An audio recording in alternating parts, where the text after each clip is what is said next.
Bienvenidos, amigos televidentes, a otra sección de su programa Viva Mejor.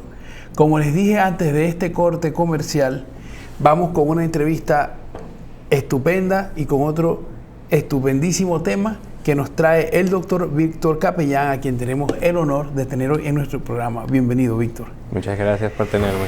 Muchas gracias por venir y muchas gracias por dedicarnos este tiempo a nosotros y a toda la comunidad que nos sigue. De verdad, para nosotros es un placer tenerte porque eres una persona, bueno, gracias a Dios que el público entiende mucho, ¿no? Y es importante que los conocimientos que también el doctor Víctor Capellán nos trae, porque son muy de actualidad, muy básicos y muy importantes para todos, ¿no?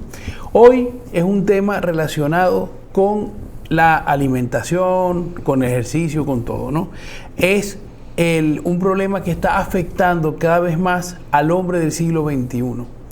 Ustedes saben que las declaradas enfermedades del siglo XXI, aunque yo creo que son de otros siglos también, son la diabetes y la hipertensión, ¿ok? Y de la diabetes se ha investigado mucho, de la hipertensión también. Hoy nos vamos a enfocar un poquito en un tema relacionado con unos estados que pueden terminar o no, ya lo veremos durante el programa, en diabetes. Y es esas personas que llaman prediabéticos, ¿no? Entonces, Víctor, yo te quiero preguntar, cuando a una persona le dicen que está prediabética o una persona es propensa o tiene condiciones para ser diabético, ¿qué quiere decir el médico cuando te está diciendo eso a los pacientes? Bien, mira, vamos a comenzar diciendo que prediabetes es la manera fácil en la que uno le puede decir a un paciente qué es lo que va a pasar. Pues dicen, prediabetes, es que voy a ser diabético entonces, pero desde el punto de vista médico como tal, estamos hablando de lo que se llama resistencia a insulina. La resistencia a insulina en sí misma no es una enfermedad, sino una condición que termina en enfermedad. Entonces, antes de que profundicemos un poco en ese tema, hay que preguntarnos cómo funciona y qué es la insulina y por qué es importante para ese proceso en nuestro cuerpo. Bien. Mira, la insulina es una sustancia que es producida en un órgano del cuerpo que se encuentra a nivel intraabdominal, que se llama páncreas. El páncreas cumple una función exócrina, que es producir unas enzimas que ayudan a la digestión, y una función endócrina, que ahí incluye la producción de insulina. Y básicamente lo que esa sustancia hace en el cuerpo es que cuando nosotros ingerimos alimentos de alto contenido en carbohidratos o contenido de carbohidratos, esta se libera. Entonces, va circulando la base prima de este carbohidrato, que es la glucosa, y la insulina hace que las células del cuerpo en los diferentes órganos puedan atraparla, llevarla dentro de la célula y utilizarse de manera inicial como energía. Y si no la utilizo como energía, entonces la voy a almacenar. La puedo almacenar en el músculo y en el hígado, como glucógeno, para utilizarla luego. Si yo lleno ese almacén de glucosa, ¿qué hago después? Yo no lo voy a eliminar porque la materia ni se crea ni se destruye, sino que se transforma. Y yo voy a transformarlo ¿en qué? En grasa. Y la voy a administrar en el cuerpo donde sea. ¿Dónde? En la parte abdominal, debajo de los brazos, la papada, hay diferentes lugares donde se almacena. Pero esa es la secuencia de cosas que ocurren. Básicamente la insulina lo que hace es que el azúcar que uno consume o los carbohidratos que uno consume sean utilizados dentro del cuerpo. Perfecto. Entonces, claro, una resistencia a la insulina, ¿qué significa en la célula? Exacto. Entonces, ¿qué sucede? Y hay una gran cosa que vamos a ir discutiendo a través del programa, pero la idea inicial es, a medida que la insulina se va liberando en el cuerpo de manera constante, fuera del ritmo que se supone tu cuerpo necesita, entonces las células se hacen resistentes y se crea un estado de hiperinsulinemia. Eso es que tienes más insulina de la que tú necesitas en el momento. Ejemplo, en un estándar tú deberías de comer, por decir así, 3 veces al día. Pero entonces, a media mañana tú te comes un guineo, a media tarde apareció una galletita y te la comiste, a media tardecita que no ha llegado la hora de la cena, comes otra cosa. Ya esa comida de 3 veces ya son 6 veces. Y si esas 6 veces contienen carbohidratos, son 6 veces al día que se libera la insulina. Entonces, a medida que eso va ocurriendo, las células se van sensibilizando y dicen, espérate, aunque yo sé que tú me estás utilizando, al mismo tiempo tú me vas a hacer daño, entonces déjame cerrarte la puerta. Entonces, como cuando tú vas a una casa y toca y nadie te abre. Entonces la insulina lleva la glucosa, toca la célula y la célula no abre la puerta, no puede entrar la glucosa. ¿Y qué ocurre? Según va pasando el tiempo, la insulina sube, no funciona. ¿Y qué ocurre en la sangre cuando tú la mides? Tú ves que la glucosa va subiendo. Y es algo que ocurre continuamente a través de la vida. Y por eso tú ves que tú tienes 20 años, te vas a hacer unos laboratorios porque te lo pidieron en la universidad, por decir una cosa, y tú tienes 70 de glucosa. Todo muy bien. Llegas a tus 30, déjame hacerme mi chequeo, como estuvimos hablando anteriormente, y tengo mi glucosa en 90. Está normal, no llama la atención. 35 y ya está en 100.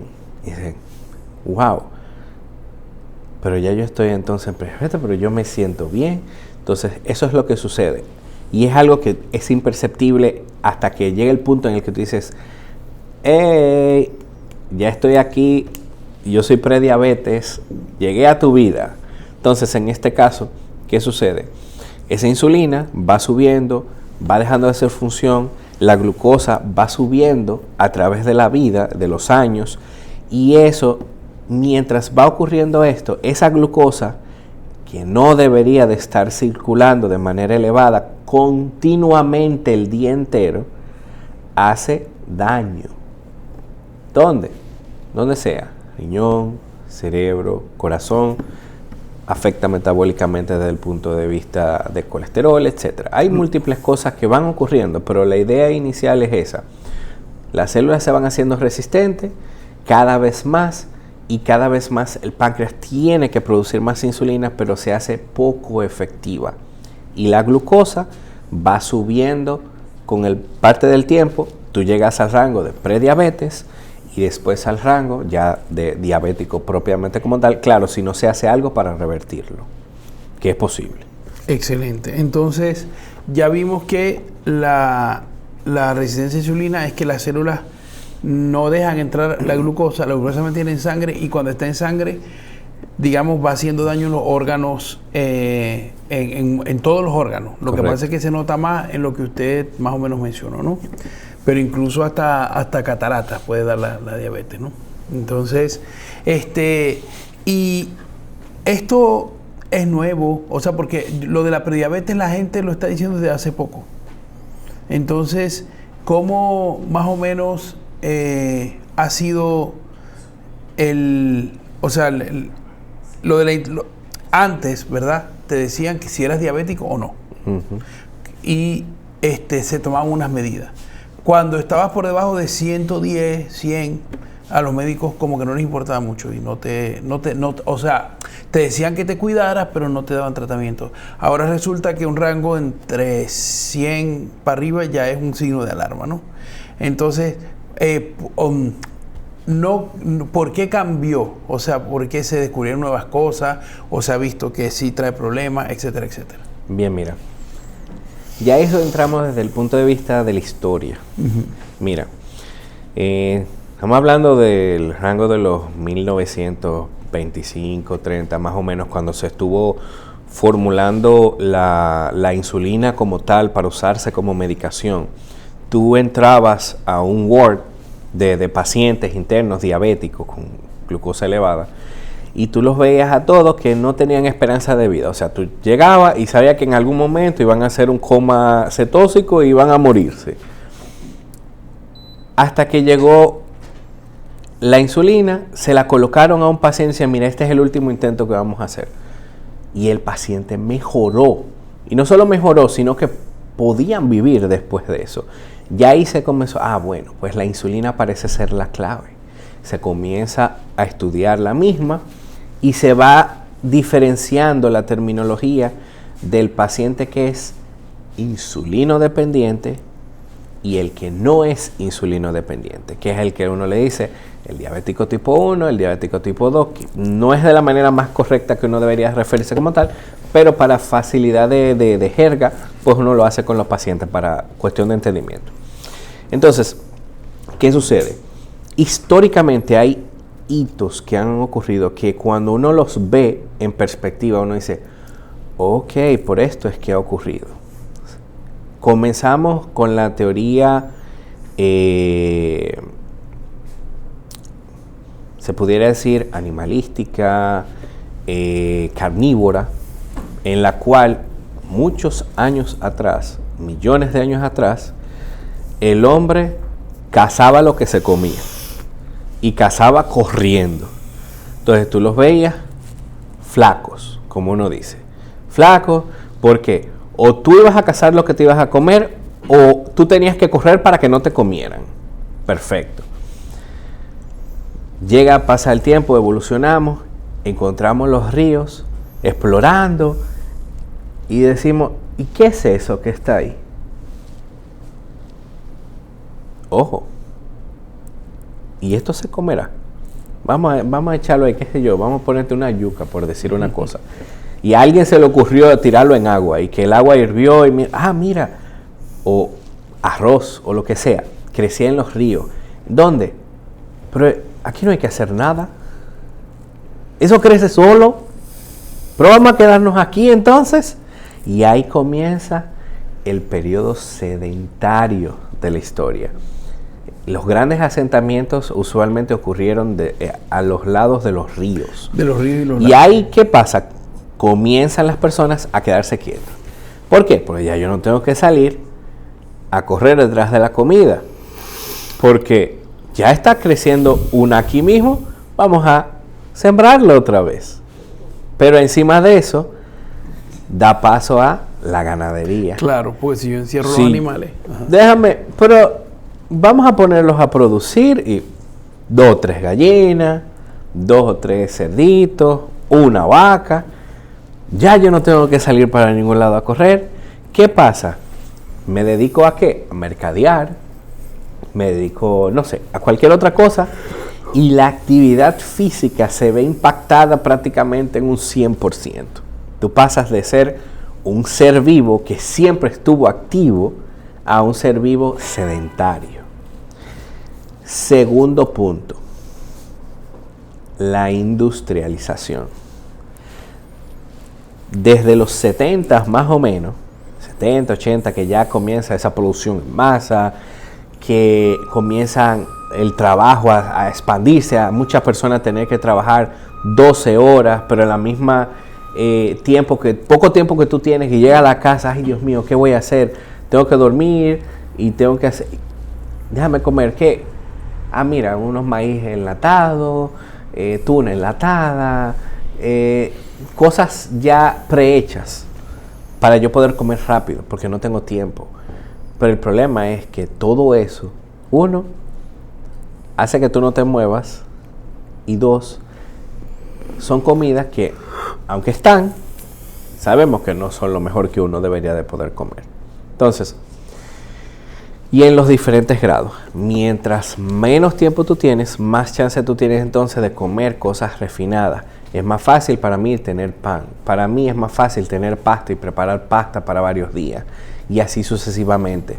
La industrialización, el sedentarismo y el poco tiempo que tenemos hoy en día, además del componente emocional psicológico, son las 4 cosas que pudiéramos decir históricamente ha llevado a que el ser humano pasara de ser muy activo a poco activo y encima de maneje niveles de insulina cada vez más elevados por la mayor exposición a los carbohidratos y que al final pues te impacta y te lleva a estos estados de insulina elevado y por ende de glucosa elevada en la sangre. Claro. Y doctor, y sigue empeorando porque cada vez el sedentarismo, o sea, con los medios digitales todavía está un poco... Porque ahora viene el sedentarismo del pensamiento, que lo tenemos bien activo y si no nos cuidamos, pues llegará. Entonces, perdón, que me desvío un poco de la insulina, pero es que el tema ese me apasiona todavía más. Entonces, ¿cómo podemos nosotros... vamos a ver, ¿esto es un problema que afecta a todas las clases sociales? O sea, porque antes se decía que la diabetes era la enfermedad de los que comían mucho y los que comían mucho eran los ricos. Pero ahora mismo usted llega a los hospitales y están llenos de gente con diabetes. ¿Qué me dice de eso? Mira, realmente el estrato socioeconómico es un factor importantísimo en la génesis de lo que es la resistencia a insulina, ya que a diferencia de como tú o tú enarbolas lo que estás mencionando, realmente lo que se ha visto es que los estratos sociales más bajos son los que tienden a tener mayor chance de poder sufrir de resistencia a insulina y por ende terminar siendo diabéticos, incluyendo otras clases de cosas, porque eso te lleva a síndrome metabólico, termina siendo hipertenso, obeso, etc. Sí. Entonces, ¿por qué? Hay varias razones. Primero, el nivel de estrés que manejan es mucho mayor. ¿Por qué? No es lo mismo. Por ejemplo, tú tienes una persona, clase media alta o clase alta, que tiene su propio trabajo, su propia empresa, trabaja porque quiere trabajar, tiene su vida tranquila, tiene como dicen, las tres calientes ahí, sin problema, sin ni siquiera pensar que va a faltar, y tú pones al contraste al que tiene que salir para poder comer, el que vive el día, que es quizá el peor de los casos, el que vive el día a día, que no hay para ahorro, es para lo que llegue, para comer, y a veces ni se come. Nivel de estrés súper elevado. Poca ganancia. ¿Qué es lo más fácil que yo puedo comprar y que me va a llenar? Los carbohidratos. Claro. ¿Qué? Mucho arroz. Víveres, como se puedan, que hasta tú lo puedes sembrar en un pedacito de tierra. Pastas. Y panes especialmente. Y pan, exacto. Cuando tú ves eso, nivel de estrés alto, que lo que ganas nada más te da para comprar eso. Aunque eso ha ido cambiando un poco por la masificación de los hospitales, pero hay poca atención médica por parte de ellos. Sea porque no tienen tiempo de ir, porque tienen que trabajar, o porque cuando van quizás esté muy noble la parte del trabajo social que se puede hacer con ellos, de los doctores que tanto lo pueden educar y que ellos vayan a entenderte, porque el nivel socioeconómico bajo, no digamos 100% siempre es así, pero también se puede asociar a niveles de educación más bajos. Entonces, tú le puedes explicar, pero quizás ellos no van a entender lo que tú les dices. No, pero y todavía más común, o sea, por ejemplo, muchos que han venido a mi consulta, yo tengo mi consulta en un sitio popular, y me dicen, doctor, ¿para qué voy a venir si usted me va a mandar unas medicinas que yo no voy a poder comprar? Si yo no vengo, yo no sé que estoy enfermo. Si yo vengo, yo voy a saber que estoy enfermo. Exacto. Y ahí van a empezar los problemas y la gastadera de cuartos, porque la gente piensa eso es lo que piensa, ¿no? Entonces, y gastan cuartos en muchísimas cosas, pero hay cosas con las que no está acostumbrado a gastar, y una cosa en la que una persona, sobre todo menor de 40 años, está acostumbrada a gastar es en medicina. O sea que para ellos ese gasto es muy oneroso. Aparte que si no tienes un seguro buenísimo y no están las medicinas en la botica, como le dicen, la botica popular, son costosas. Sí, es más difícil, ¿no? Y que al mismo tiempo, por ejemplo, quizás no tienes chance de poder hacer actividad física, de hacer ejercicio propiamente, que el que tiene otra condición social, pues tiene más facilidades de poder hacerlo. Hay muchos que están en transporte público, pero también hay muchos que tienen su carrito viejito y desfasado, pero lo tienen y anda. Entonces, claro, pero sí se puede vivir, porque aquí la pregunta es, ¿se puede vivir una vida sedentaria en la pobreza? Eso es una pregunta muy interesante. Pero en sí teoría no, claro, si tú te vas a la práctica. Sí se puede. Si te vas a la práctica, sí. Exacto. O sea, hay mucha gente, de hecho, uno ve, yo veo más en este momento de mi vida, en clase media baja, personas que los esposos le dicen que no vayan a trabajar las esposas, a gente de clase media alta, ¿no? Y uno puede caer mucho con el teléfono, en ver series todo el día, en enfiebrarse de un programa, de juegos. La ludopatía está también ahí. O sea que sí se puede vivir una vida sedentaria y por eso también ha aumentado la propensión grandemente. Una cosa interesante por igual en ese mismo sentido es que, porque hay muchos pacientes que me lo dicen y te lo dicen a ti seguro, doctor, pero es que yo camino 4 kilómetros para llegar a mi trabajo.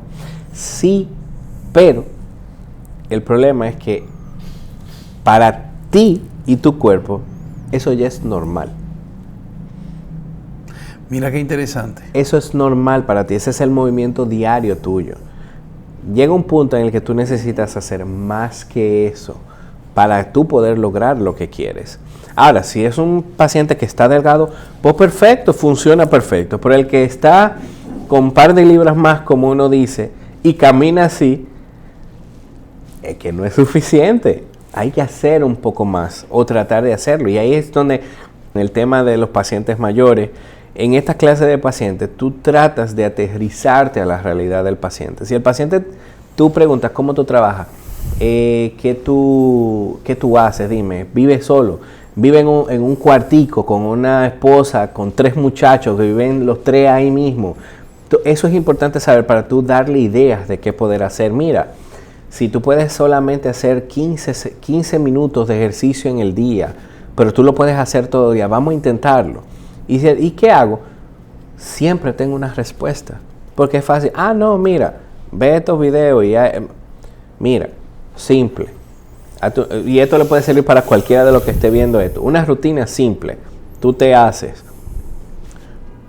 una sesión de 4 ejercicios puntuales y pueden ser los mismos todos los días, que te ayuden a trabajar la mayor cantidad de musculatura posible en el día y que tú sabes que te van a poner rápido. 1, pechadas, que pueden ser con las rodillas si no tiene tanta fuerza o tiene mucho peso. Sentadillas, marineros y cualquier otro que le plazca. Abdominales puede ser, por ejemplo. Esos 4, secciones de 15-20 repeticiones, 3 veces. 3 veces de cada uno, 15-20 repeticiones. Y eso tú te propones hacerlo en 15-20 minutos, o sea que tienes que descansar poco tiempo. Y créeme, tu cuerpo con el paso de los días va a cambiar simplemente con esos 15 minutos al día. 15 minutos de un día completo. Puede ser en la mañana, puede ser en la noche. Si tú, por ejemplo, eres una persona que trabaja bajo el sudor y siempre está sudando, te va a dar lo mismo realmente hacerlo en medio del trabajo si tú quieres, por ejemplo. Hay que buscarle la vuelta y tratar siempre de dar ese extra para el paciente. Decirle, mira, vamos a buscarle la vuelta, vamos a buscar soluciones porque es muy fácil encontrar cosas para limitarte. Uno mismo lo hace. Mira, es que yo no puedo por tal cosa. Vamos a tratar de buscar qué tú sí puedes hacer entonces. Y ahí entramos nosotros mucho en eso, porque ellos vienen donde uno, muchas veces en el mismo, como dicen, endiosado para el doctor, de que él me diga todo lo que yo tengo que hacer. Y a veces uno tiene que entender eso. Ellos vienen a que tú le digas todo, hasta con los puntos de la I donde tienen que ir todo. Entonces, ese extra es muy importante. Y esto obviamente afecta directamente porque se sabe que si tú haces una buena rutina de ejercicio, los niveles de insulina en el cuerpo se van regulando y el músculo, las células orgánicas se van sensibilizando nuevamente la insulina, y eso hace que los niveles de azúcar en la sangre pues obviamente vayan bajando, se consuma más energía, se consuma más azúcar y por ende se almacena menos en grasa, y la misma grasa se va consumiendo también en el ejercicio. O sea, tú tienes un sinnúmero de beneficios solamente nada más con hacer ejercicio. Excelente. Si a eso entonces tú le sumas un control dentro de lo posible de lo que tú consumes, cómo lo consumes y qué tan frecuente lo consumes, pues obviamente eso sí va a tener un impacto en el cuerpo que en cada paciente es diferente. Y entonces, doctor, una pregunta, es decir, que usted nos recomienda las dietas estas que son con meriendas intermedias. Yo personalmente no. Ok. Eso puede funcionar para, digamos que tipo de alimentación es la manera correcta realmente en la que uno debe decir. Para mí, personalmente, mi opinión, para mí el término dieta es uno de los peores términos que existe en medicina. Porque te mete en un cuadrado y no te permite ser versátil. No es lo mismo decir dieta que decir yo aprendí a comer de tal forma. Ajá. Porque hay gente... Cuando tú aprendes a comer de tal forma, tú creas un hábito. Y cuando tú creas un hábito, para ti es fácil hacerlo. Así no mismo. te sientes aturdido en hacerlo, no te sientes obligado, hostigado en hacerlo. Y te sale fácil.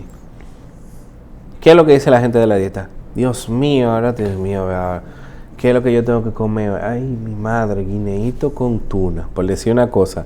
Que está fantástica esa comida, está muy bien. Pero cuando tú le pones dieta al lado, la gente lo odia.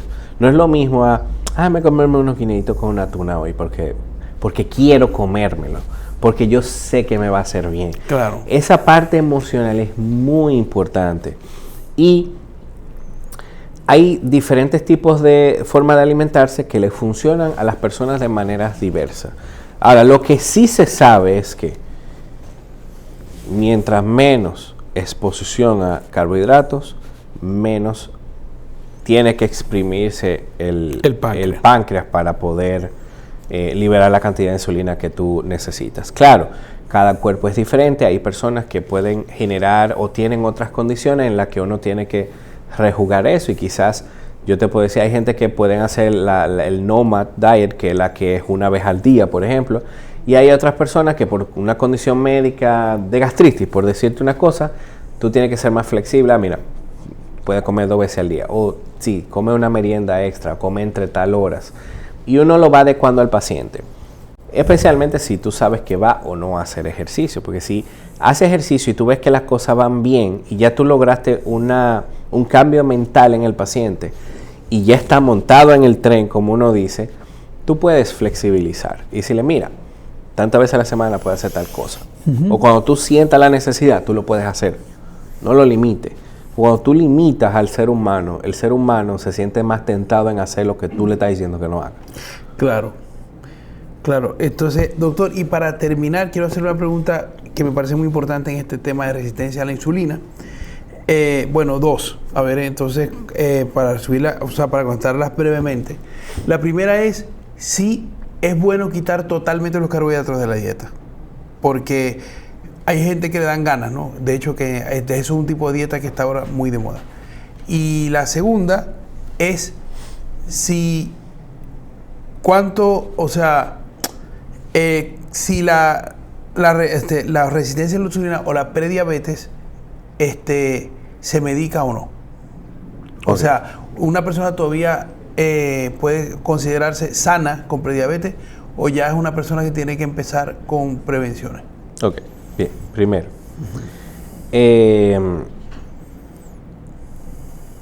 ese orden, vamos a comenzar primero con la segunda parte, con la medicación. Sí hay medicación. El paciente tú no lo puedes considerar todavía como enfermo, porque todavía la prediabetes o la resistencia a la insulina no es una enfermedad. Ahora bien, cuando ya comienza a degenerar en obesidad, por ejemplo, eso sí es una enfermedad. Antes se consideraba una condición, ahora sí es una enfermedad. Y ya desde que el paciente está obeso, tú sí lo puedes considerar como un enfermo. Claro. Entonces, obviamente, eso conlleva una secuencia de cosas, porque la obesidad en sí hace que sea más propenso el paciente a seguir haciendo la resistencia más profunda todavía. Entonces, dependiendo del paciente, de su realidad, de lo que tú ves que se va a poder lograr, uno puede utilizar, sí, uno que otros medicamentos para lograr esa parte de tanto pérdida de peso como reversión de la resistencia a insulina. Lo que hay que tener en cuenta es explicarle bien al paciente que pueden haber ciertos efectos secundarios, cuál es el propósito, qué tan extenso va a ser el tiempo que lo vamos a utilizar, porque por lo menos lo que uno trata de explicarle al paciente en esa condición, a diferencia quizás de la diabetes, es que la medicación no es un fin. Ajá. La medicación es un medio que vamos a utilizar para ayudarte, para darte un poco ese empujón que tú necesitas mientras tú vas creando el hábito de comer, mientras vas creando el hábito de hacer actividad física, para entonces poder llegar al punto ya que tú te sientes bien, estás desinflamado, ya no tienes esos deseos hedónicos de comer. O sea, tú vas eliminando todas esas partes y ya todo se va normalizando, especialmente contestando ya la primera parte, en el tema de cómo aprender a comer. Los carbohidratos son importantes, sí hay que consumirlos diariamente. Ahora bien, puede haber un mal día que quizás no, pero usualmente sí. Lo que hay que aprender a hacer es qué tanto yo debo de comer, en cantidad de veces y en la cantidad. Ahora bien, lo ideal, y que es lo que se estipula de manera general en una dieta, por ejemplo, baja en carbohidratos, es que tú no comas en el momento inicial son como muchos 5 gramos, como mucho, de carbohidratos al día. Ahora bien, ya cuando tú llegas al punto en el que ya tú estás flexible, tú puedes subirlo a 10, hay días que 15, pero no mucho más de ahí. El truco, si se quiere decir truco, es tú saber y aprender a cómo distribuir ese otro por ciento entre las proteínas y las grasas, para que no ocurra lo que le pasa a muchas personas cuando no manejan muy bien esto. Como habíamos mencionado, el cuerpo no desperdicia la energía, y la energía en forma de azúcar menos todavía. Cuando tú te pasas de la cantidad de proteínas diarias que tú necesitas o de grasa diaria que tú necesitas, el cuerpo hace un proceso de conversión a glucosa de eso. Ok. Y tú dices, pero yo estoy comiendo bajo en carbohidratos, pero estás comiendo mucha carne, o estoy comiendo más grasa de la que debería, porque eso también hay que controlarlo. Por eso se satanizó un poquito el tema de la dieta ketogénica, por ejemplo, que es muy buena. Lo único que hay que saber hacerla es la cantidad. Si tú no te pasas, no vas a tener el chance de producir glucosa extra de la que tú no te estás comiendo, y tú vas a estar nivelado sin ningún problema. Claro. Entonces, pero de manera general, lo que siempre estuvimos en conocimiento es que eran 30 gramos al día. Claro. Lo ideal es que sean menos de 15, y mientras más bajo, mejor todavía. Pero sí debe de haber idealmente carbohidratos en el día, porque mucha parte de muchas células de nuestro cuerpo funcionan es con glucosa. Sí sabemos que hay algunos órganos, como el cerebro, corazón, que utilizan mucho de la grasa para poder funcionar, pero en general nuestro cuerpo funciona más es a nivel de glucosa, lo que no debe ser una sobreexposición a la misma. Claro, excelente, doctor. Entonces yo creo que hoy hemos aprendido muchísimo del metabolismo del azúcar, ¿verdad? Como le dice la gente, de la glucosa. Y creo que todo esto que ha dicho es sumamente importante. Apenas abrimos ventanas, como hemos hecho otras veces, así que este tema da para seguir mucho, ¿no? Lamentablemente se nos acabó el tiempo y nos tenemos que ir, pero espero haberle sembrado a los amigos, estoy seguro que le hemos sembrado a nuestros amigos televidentes